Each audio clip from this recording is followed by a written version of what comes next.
How to create space on Quora app. Hello guys, in today's video I'm gonna show you how to create space on Quora app.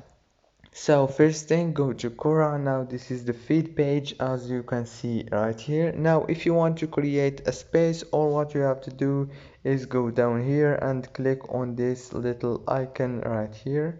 Click on it and it will take you to this page. Now right here you will find many spaces, and let's say that you want to create a space. All what you have to do is click on this create button right here, and now choose the name of your space. For example, I'm going to choose army and click create right here.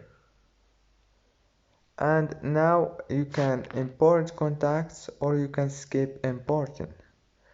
Now as you can see, just click skip again and my space is created successfully. Don't forget to like and subscribe, and thank you so much for watching this video until the end.